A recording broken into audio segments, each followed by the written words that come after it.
blows my mind how a lot of people just do not know how to be told no, or they don't know how to, you know, just fall on their faces. Like, just, I'm not gonna put any names out there, man, but it's just like, I swear I've had some conversations, man, that would just blow your mind, and it's like, you sound so weak right now. You know what I mean? Like, I'm sorry, it's really no other word for it.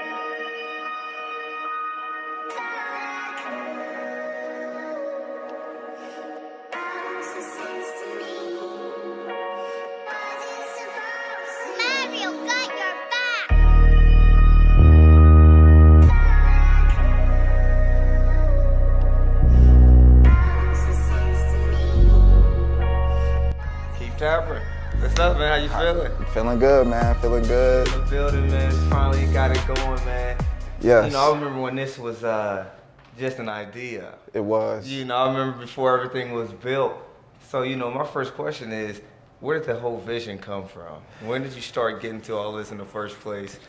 I'm interested in seeing, like, where did the vision come from, the whole vision? The vision came from, you know, really just wanting to take everything that was lacking in the sneaker system, you know, the sneaker game, just the whole sneaker community, really, and just bringing, you know, the Cure to the game. You know, that's kind of where I got the name from, and it's just stemming from, you know, it's a lot of bad practices, you know, a lot of shops, you know, they're operating and they're killing it. You know, they're making people not want to be part of the culture, you know, and we just wanted to be a cure for all that, you know, bring premium goods to the smaller cities, you know what I mean? And, you know, just make destinations to where if you're in this zone, if you're in this lane, you know, you come to Cincinnati, come to a city, you know, our next city that we're gonna hit is Columbus.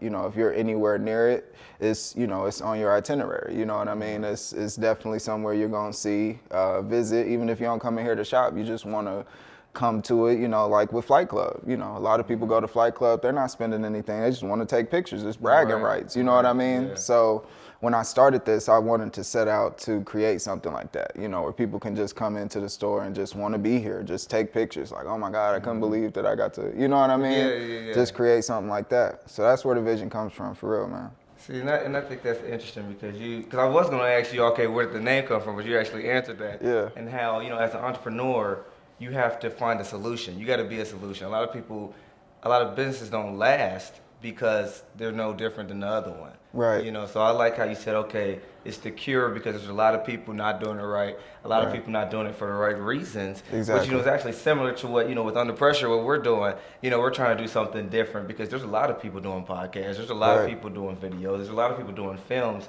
But then when you're doing that stuff, you got to ask yourself, okay, what am I doing that's different? Right. What am I doing that's different? And I know that in the beginning, it was supposed to open up in August. Yeah. Right. So you went through some adversity, but sometimes that can be good. So yeah. What did you learn through that whole process of you know, that whole stint right there? What did you learn through that? I mean, really, it's just number one, make sure your paperwork is right. Make sure the people that you're dealing with is right. And you want to go into picking a contractor for any business that I mean, even if they're doing something minor, you know, for us, it was pretty extreme. This store was basically just white box, you know, it was literally nothing. So we had to build it, you know, from scratch. The only thing that was here was the floors and the walls, you know what I mean? So we literally built everything. So, you know, the contractor, he did a lot, and you know, we didn't make sure our paperwork was good, and you know, it was just a lot of bad stuff. You know, we found out he was stealing from us. You know, it's just a whole lot of stuff. You know what I mean? You know, and then we learned about, you know, the whole permitting and just, you know, all of the steps really to take. You know what I mean? So when we go into our next project, we're literally gonna treat it like, you know, we're looking for a girlfriend, man. We taking these guys out to lunch, breakfast, and dinner. You know what I mean? Where your mama stay at? Can we meet her? You know what I mean? So it's just, you really gotta be selective about your team, because I mean, you could get, you know, burned. And I'm kind of glad that our first experience was so bad. You know, it was a plane crash. You know, we came out the rubble, obviously, you know, but look at it, we were supposed to be open in August, you know what I mean? It's going on February now, you know, but we took it with a grain of salt, you know, rolled with the punches, and, you know, we're just ready to get it going, Yeah, so. And that happens with a lot of things, man. Businesses, whatever. A lot of ideas end up dying though because of situations like that. Yeah. But, you guys got through it. You're here now, and you didn't quit. You didn't give up. But you said something about, I want to elaborate more on the part of having a good team. Yeah. Elaborate more on that, the importance of having the right people around you. Because like they said, if you're around 5 people who are lazy, you the 6th. Right. You see what I'm saying? Yeah. So talk about having a good team. I mean, really, the good team is the foundation. Without a good foundation, you cannot build. You see what I mean? That's facts. So, I was very selective about who I teamed up with. It's actually 2 main guys part of the team. My business partner, Dylan, and then our longtime friend, his name's TJ. And, basically, he's been with it from the beginning. You know what I mean? Dylan was just basically a buddy of mine from high school. We got reconnected about 1.5 years ago. And, basically I told him about what I was doing and everything. And, he said he wanted in. So he became part of the team. And ever since then, he's been hitting the ground, full-fledged sprint and, kind of like taking on some of the weight that I was just really bearing on my shoulders, you know what I mean? And made it a little bit easier for me. And now we really got it to where we can, maneuver how we want to. Got a nice little system going. And, from there, like I said, the next city is Columbus. We're looking to get that going by August. Okay.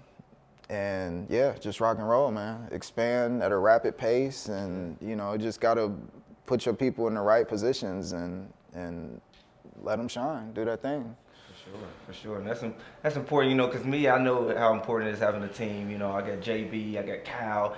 And so, you got to have guys who not just want to be a part of it, but are willing to lay some bricks. Right. Willing to work, you know what I mean? Right. You got to have people like that if you want to build something, because you can't do it on your own. No matter how much you try. Exactly. You cannot do it on your own. And I found that out.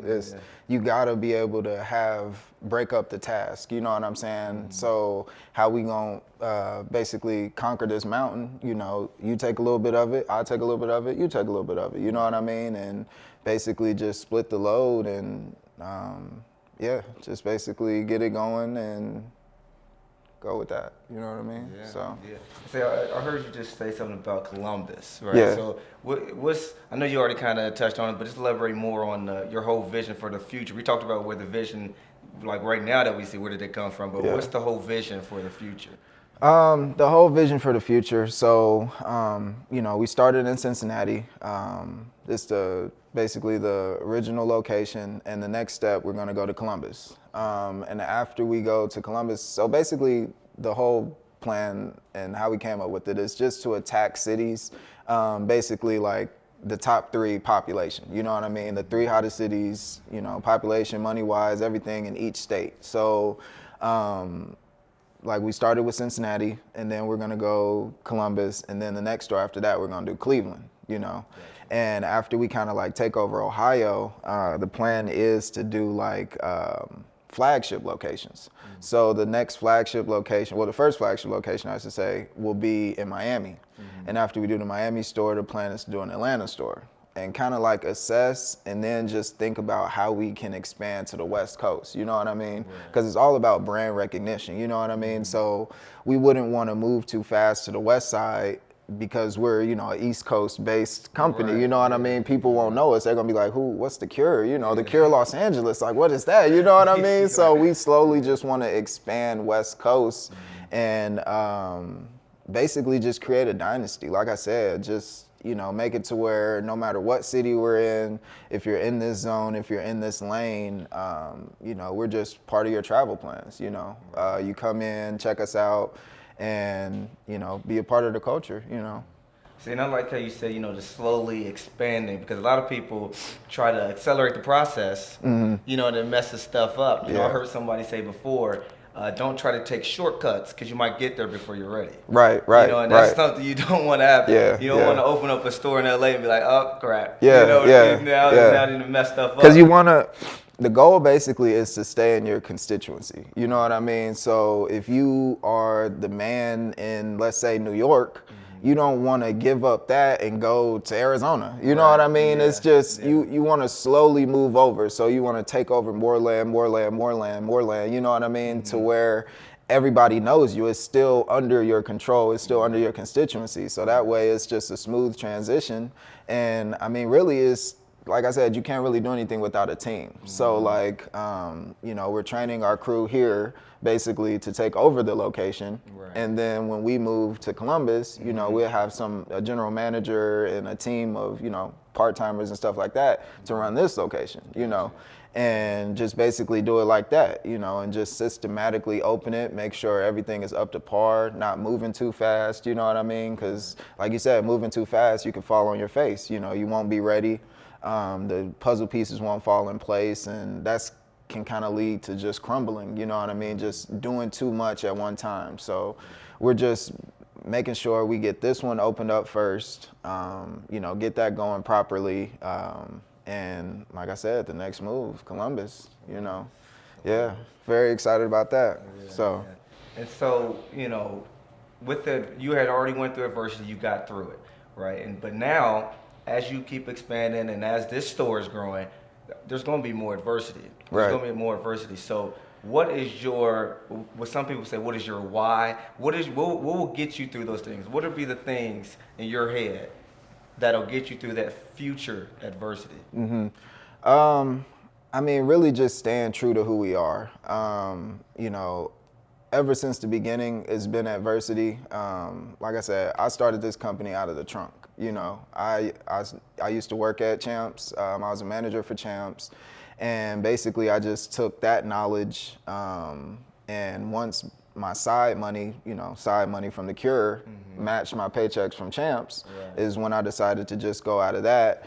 And I mean, really, it's just, I don't know. It's just staying true. I mean, the whole thing has been a grind, you know. We got this basically no loans, you know. I went and secured my own funding, you know what I mean? And I mean, it's just really just the grind. You know, a lot of people aren't used to being told no. A lot of people aren't used to failing. I got that my whole life, you know, just being black in America, you know. It's just, you gotta know how to take punches. You gotta know how to fall on your face and get back up, you know. Nothing was handed to me. So I'm used to the struggle. So, I mean, it's just really that, you know, people gotta be prepared to get dirty, get their knees, elbows scratched up and get up and keep going, you know. Because no business has, you know, look at the guy with Amazon, you know what I mean? It's just this picture that's been floating around the internet. You know, he got Amazon written up on the wall, one computer, and he's just in there. It's like this shack of an office, you know what I mean? And now look at him, dude, worth $100 billion, you know what I mean? And I'm pretty sure everybody that he's ever talked to told him no at one point. And now look at him, everybody's on his team. Everybody wants to be part of it, be part of the movement, and that's kind of like what we're doing, you know. We just want to be the underdogs. Everybody's been counting us out. A lot of the businesses in the city didn't want to support us that's in the same lane, you know, and you just can't deny the movement, you know what I mean? It's coming, and it's coming like a locomotive train, you know. It's really just full speed ahead, and it's just building the crew around you. We got a lot of people supporting us, and you know, we just gonna get through it. So whatever comes, we're gonna take the punches and keep it rolling. You know what I mean? Yeah. You know, what I found was interesting too is that you worked at Champs before this. Yeah. You know what I mean? You worked at Champs, and a lot of people are at a job and they're like, oh man, but I have a bigger vision on it. So, but I'm all about preparation, and you know, just like with Under Pressure, a diamond has to go through under extreme heat, has to go under extreme pressure. You got to cut it, and then it can't be broken. Right. It has to go through that process first. Right. So with you working at Champs, how do you think that prepared you for right now? Like, what did you get from Champs that now you're gonna carry over to being a business owner? Right. Well, I was the assistant store manager. So basically, I was the second in charge. When the head honcho wasn't there, I was the head honcho. You know what I mean? So basically, that gave me a chance to know how to effectively delegate tasks. You know, it's all about appearance.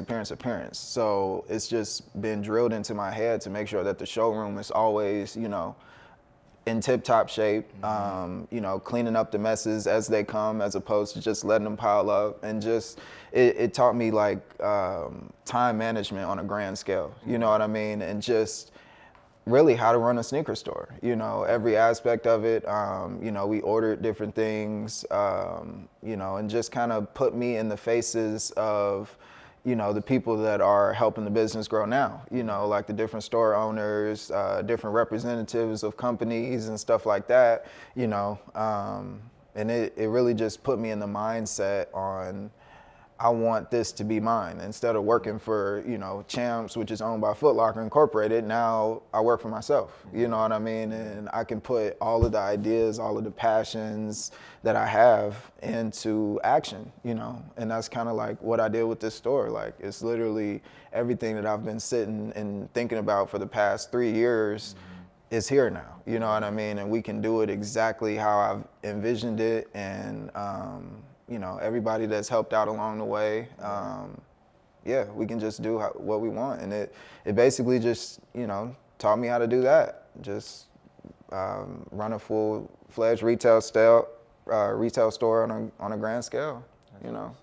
That's awesome, man. So my last question, what I like to leave with everybody is, when it's all said and done, right? You did in all the stores, you didn't expand it, because right now you're creating a legacy right now. Right. So your legacy has been created. What do you want people to say Keith Tabron was? He was a hustler. I want to leave that with the people, and just showing them that you can come up from literally nothing, you know, idea, and just turn into greatness. Like, you really don't have to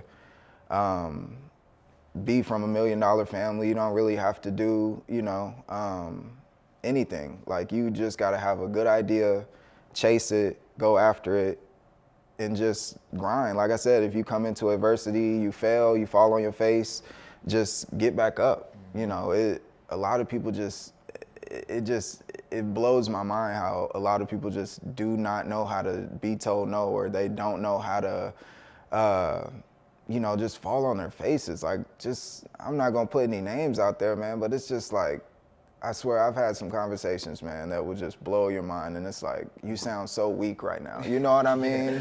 Like, I'm sorry, it's really no other word for it. Like, so just, if, you know, if I die tomorrow, just, you know what I'm saying? Just know that I was a hustler. I just want to be remembered as that, you know, and I just try to empower the people around me and put the people around me in positions of power to where they can also be successful. You know what I mean? Because it's not just you got to build up your team. I want to get all my homies rich, and that's what I want to be known for, bro. So, yeah. Keith, man, I appreciate you. Yes, sir. Thanks for tuning in for the first ever of the Pursuit of Greatness, man. Every single day is an opportunity to pursue your greatness. Keep chasing it. Keep the vision. Don't crumble. Be the cure. Stu Holt, the GOAT.